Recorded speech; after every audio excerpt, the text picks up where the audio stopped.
¿Se puede ser alérgico al gluten? ¿La intolerancia al gluten existe? ¿La alergia a la leche es lo mismo que la intolerancia a la lactosa? ¿Ser celíaco es ser intolerante al gluten o alérgico? ¿Te puedes morir por una reacción alérgica?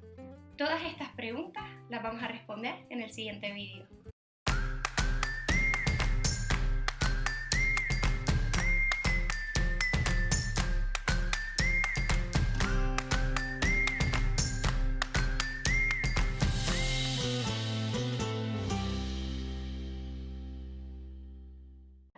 Voy a empezar a introducir un concepto que va a estar presente en el resto de las explicaciones y es el concepto de alérgeno. ¿Qué es un alérgeno? Pues bien, un alérgeno es cualquier sustancia que puede producir una reacción de hipersensibilidad en nuestro organismo. Existen alérgenos ambientales, alérgenos a alimentos, alérgenos a sustancias y picaduras de insectos. En cuanto a los alérgenos alimentarios, existen más de 180. Y seguramente habrás visto en muchas ocasiones este gráfico y ahora mismo te estarás preguntando por qué, si hay más de 180 alérgenos, solo has visto 14. Esto se debe a la legislación. En la legislación solamente se contemplan 14 alérgenos de obligada declaración en el caso de España. En el caso de Estados Unidos son 8. En Europa también se rigen por esta norma e incluyen 14 alérgenos. Esos alérgenos son gluten, sésamo, frutos secos, crustáceos, huevo, pescado, mostaza, lácteos, apio, cacahuetes, soja, moluscos, altramuces y sulfitos. Esta información que estoy dando ahora está actualizada según el Reglamento Europeo 1169/11 sobre la información alimentaria facilitada al consumidor y el Real Decreto 125/2015. Bien, ¿qué es lo que viene a decir esta ley? Pues viene a decir que se debe declarar el alérgeno en cuestión, que esté presente en productos y platos envasados. Y además hay un aspecto muy importante que quiero resaltar antes de empezar con la diferencia entre cada patología, y es que las trazas no son de obligada declaración. ¿Y qué es una traza? Las trazas son pequeñas partes de alimentos que pueden estar presentes en cualquier elaboración, ya sea por contaminación cruzada, contacto cruzado o por otros motivos. Otro concepto del que es necesario hablar antes de pasar a la diferencia entre cada patología es el concepto de inmunoglobulina. ¿Qué son las inmunoglobulinas? ¿Qué son las inmunoglobulinas? Tenemos que pensar en nuestro cuerpo como si nuestro sistema inmunológico, que es nuestro sistema de defensa, fuera una especie de aduana. Una aduana que nos encontramos en el aeropuerto cuando vamos a viajar y que nos registran qué cosas tenemos malas para no dejarnos pasar. Pues lo mismo sucede con este sistema inmunológico. Se encarga de defendernos de todas las cosas tóxicas que pueden entrar en nuestro organismo. Las proteínas que se encargan de defendernos frente a una sustancia tóxica que entra en nuestro organismo son las inmunoglobulinas, que son anticuerpos, una proteína que existe en nuestro sistema. Hay varias modalidades de anticuerpos, que ahora no nos vamos a centrar en ellos, y cada una tiene una función distinta, que es la que va a mediar ciertas patologías como la alergia, la intolerancia o la celiaquía. En este caso, yo solo voy a hablar de la inmunoglobulina E, que es la que media la alergia, y la inmunoglobulina G. Pues bien, ¿qué es la alergia? La alergia es una respuesta exagerada de nuestro organismo frente a una sustancia que él detecta como tóxica. Esto provoca una respuesta adversa de nuestro sistema inmunológico, lo que hace que se liberen sustancias tóxicas e inflamatorias, como es el caso de la histamina. Se necesita una exposición prolongada frente a ese alérgeno para que se pueda desencadenar esa reacción alérgica, y se puede dar por contacto, por ingesta o por inhalación. Por ejemplo, yo puedo oler pescado, que es mi caso real, y a mí me puede dar alergia al pescado. Yo puedo tocar el pescado y también me puede dar una reacción alérgica. Bien, otra cosa a destacar de las alergias es que siempre se dan frente a proteínas, nunca azúcares, porque si son azúcares ya estaríamos hablando de intolerancia. La intolerancia o alergia no mediada por IgE puede darse por muchos factores, pero las tres causas principales son la carencia de una enzima necesaria para asimilar dicho alimento, la alteración de la flora intestinal o mayor permeabilidad del intestino. Es importante tener en cuenta que no se es intolerante a cierto alimento, sino que se es intolerante a un componente específico de ese alimento. Por ejemplo, la lactosa es el azúcar presente que está en la leche, yogures y derivados. Las intolerancias más comunes, que son a azúcares, son la intolerancia a la lactosa, fructosa, sorbitol y sacarosa. ¿Y es correcto decir que somos intolerantes al gluten? Pues bien, desde mayo de 2018 se publicó el nuevo protocolo de diagnóstico precoz de la enfermedad celíaca y un comité de expertos se reunió para sentar las bases de esta enfermedad y llegaron a la conclusión de que a partir de ese entonces se haría una diferencia entre enfermedad celíaca y sensibilidad al gluten no celíaca. ¿Y cuál es la diferencia entre las dos? En caso de la enfermedad celíaca es una enfermedad multisistémica. ¿Qué significa eso? Que afecta a varios sistemas de nuestro cuerpo. Antes se creía que cuando era celíaco solo te afectaba a nivel gastrointestinal, pero existen más de 200 síntomas en la enfermedad celíaca. En el caso de la celiaquía, antes hablábamos de dos tipos de anticuerpos que medían las patologías que tenemos. Uno era la inmunoglobulina E y la inmunoglobulina G. En este caso es la inmunoglobulina G la que media la celiaquía. ¿Y qué es lo que ocurre en caso de la celiaquía?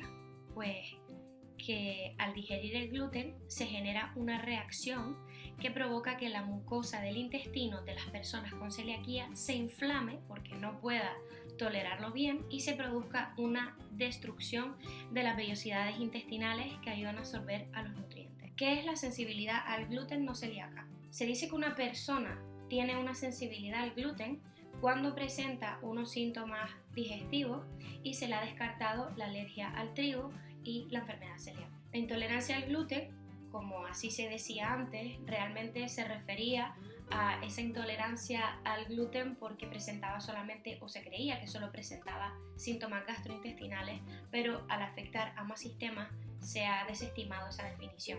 Según explicó la vicepresidenta de la Sociedad Española de Inmunología Clínica, Alergología y Asma Pediátrica, más conocido como la CEICAP, la celiaquía, además de ser una enfermedad autoinmune y sistémica, es una alergia no mediada por IgE y denominarla intolerancia al gluten no es correcto. Nos suele pasar mucho a los alérgicos cuando vamos a cualquier sitio y decimos que tenemos esa condición y decimos: yo soy alérgico, necesito que me traigas la carta de alérgenos. Enseguida nos relacionan con el colectivo celíaco y nos confunden. El gluten es un alérgeno de entre los 14 de obligada declaración y produce una hipersensibilidad en nuestro organismo a las personas que le afecta ese alérgeno, pero en realidad no es el único alérgeno. ¿Se puede ser alérgico al gluten?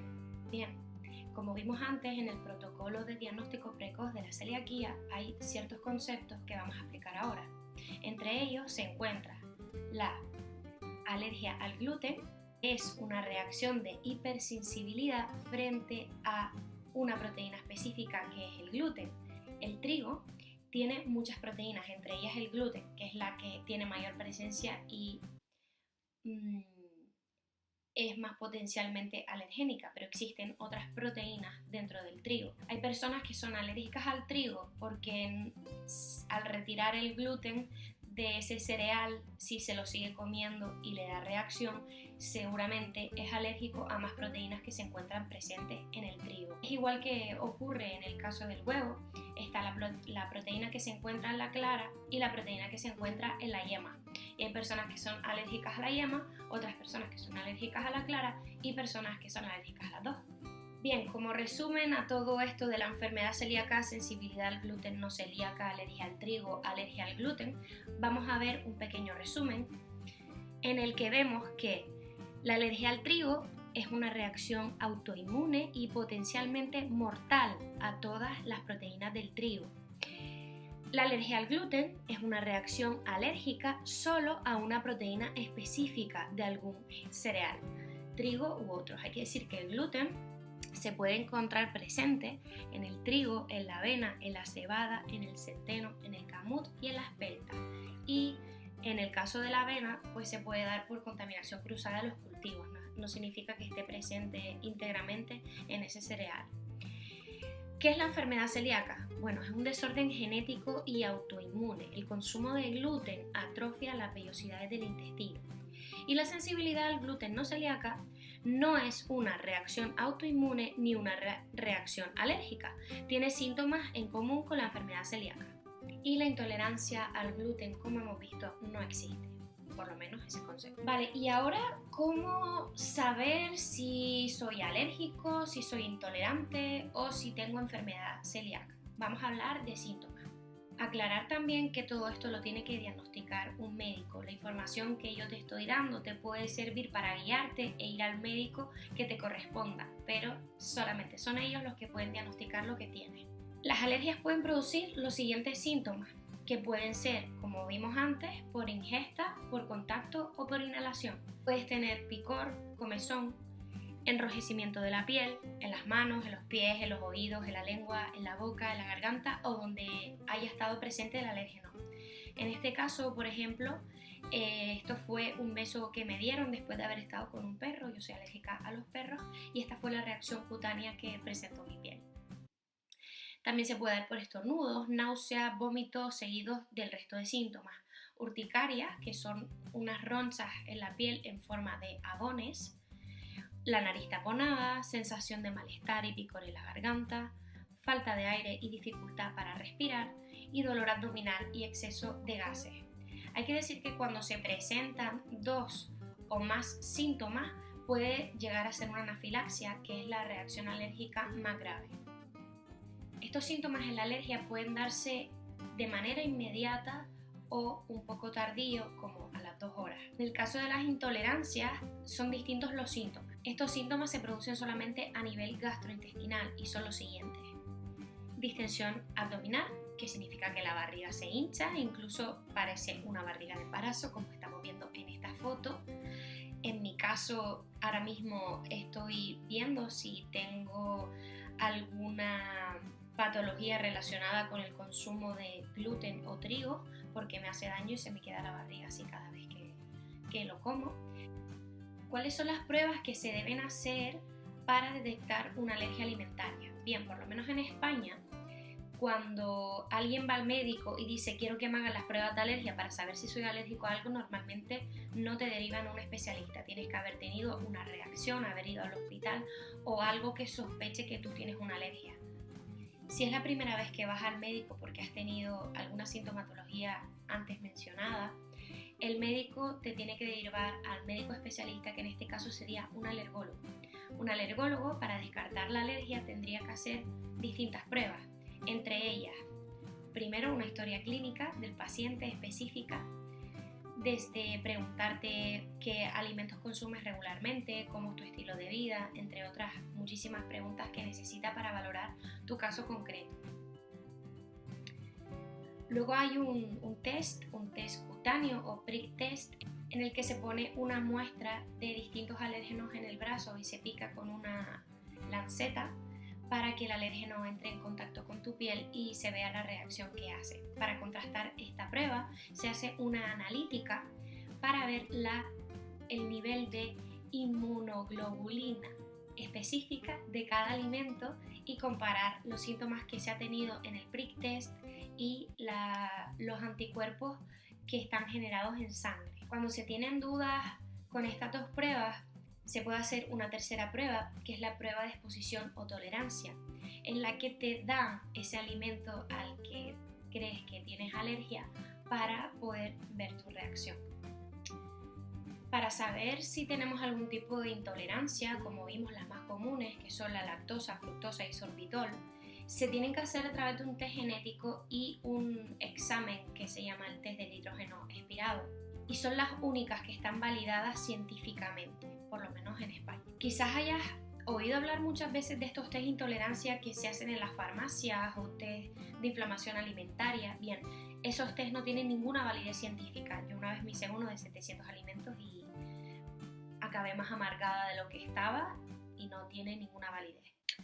Vamos a ver entonces un resumen entre la diferencia de alergias alimentarias, intolerancias alimentarias y enfermedad celíaca. En el caso de la alergia alimentaria, una respuesta de nuestro sistema de defensa, donde se producen anticuerpos específicos mediados por la inmunoglobulina E y donde se libera la hormona histamina producida por estos anticuerpos. ¿Y qué pasa con las intolerancias alimentarias? Bueno, pues que se producen anticuerpos IgG y se liberan mediadores inflamatorios producidos por estos anticuerpos. ¿Cuáles son los síntomas de la alergia?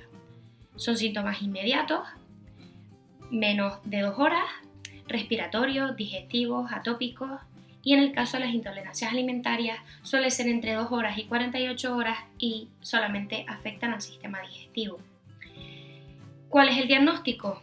Pues para diagnosticar las alergias habrá que hacer una historia clínica, un test sanguíneo de la inmunoglobulina E, prick test o test cutáneo y pruebas de provocación controlada. En el caso de las intolerancias alimentarias se pueden hacer test genéticos y análisis del hidrógeno expirado, que es el único que tiene validez científica. ¿Con alergia se nace o se hace? Bueno, esto es una pregunta muy común. La realidad es que no podemos nacer con alergia. Tiene que haber una previa exposición a ese alérgeno para que podamos desarrollar la alergia. Con cada exposición se van generando anticuerpos que hará que en algún momento determinado hay algunas personas que puedan desencadenar una reacción para defenderse de esa sustancia una vez que entra en contacto con nuestro organismo. Como reflexión final, quiero decir que el colectivo de personas alérgicas es un colectivo muy vulnerable y muy olvidado. Se ha hecho muchísima referencia en estos últimos tiempos sobre el colectivo de personas con enfermedad celíaca, que sí es verdad que es mucho más fácil de hablar de ellos porque solo les afecta un alérgeno.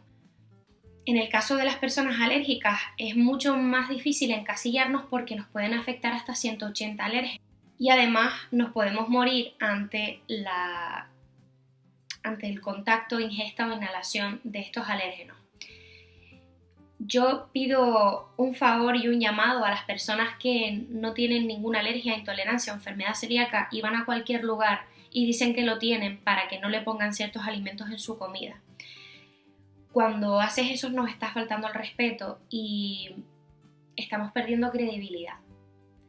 Además de que genera desinformación en la sociedad, porque luego no nos van a tomar en serio cuando realmente vaya a cualquier lado y diga que soy alérgica y no lo puedo comer.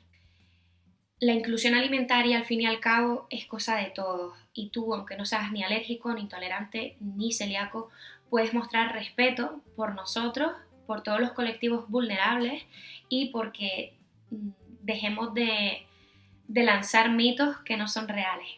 Hasta aquí el vídeo de hoy. Muchas gracias y un beso sin trazas para todos.